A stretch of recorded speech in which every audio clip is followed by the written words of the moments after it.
All right, yesterday we mentioned a poll that coming out of the Washington Post and ABC, and also a Rasmussen poll. They were asked about the public option. Hey, America, what do you think now that we've debated it to this point? We're in the fall. Are you for it or against it? Well, I was surprised by this poll because the WABC Washington Post poll said 57% of you, yes, you watching, are for it. 40% are against it. I'm thinking, wow, that is a dramatic change and so different from the Rasmussen poll. So the key, Brian, is to read the fine print. You go in and you figure out, okay, if so many people, because all the other polls, are, you know, it's within the margin of error or it's a dead heat. But for it to be so, you know, how did the public opinion swing so much? In the fine print, you discover they actually interviewed many more Democrats than Republican.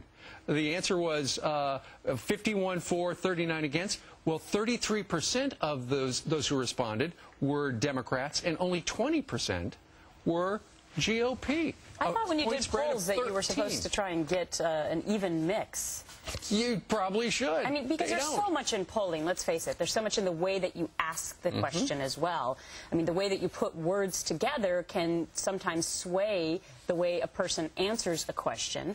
But on its face, you'd think at least they would try and get the same amount of Democrats and Republicans so that they at least were trying to be fair and balanced. And could I further illustrate your point? Please. Happy Days. Fonzie was trying to lift Richie's confidence. Okay. And he wanted to go ask out a girl. Right. And he walked over to her at Arnold's. Right. And he said, "You don't want to go out with me, do you?"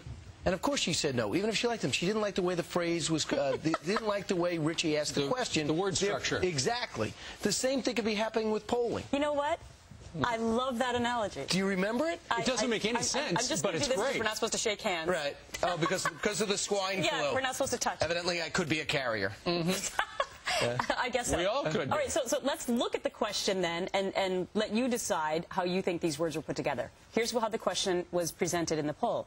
Would you support or oppose having the government create a new health insurance plan to compete with private health insurance plans? Well, that's a little different than, do you support the government-run option or not? Yeah, so, and that sounds very innocuous right there, so you can figure that out, but it does show the disparity between the, you know, why don't everybody just say, okay, we're going to talk to 33% Republicans, 33% Democrats, 33% Independents. Why don't they just do that? Why don't they do that? Is it too easy? Good question. We need to go back to Happy Days to find the answer to that question. Yeah, absolutely. Do we have any episodes? You want to watch a whole episode next hour? All right. Somebody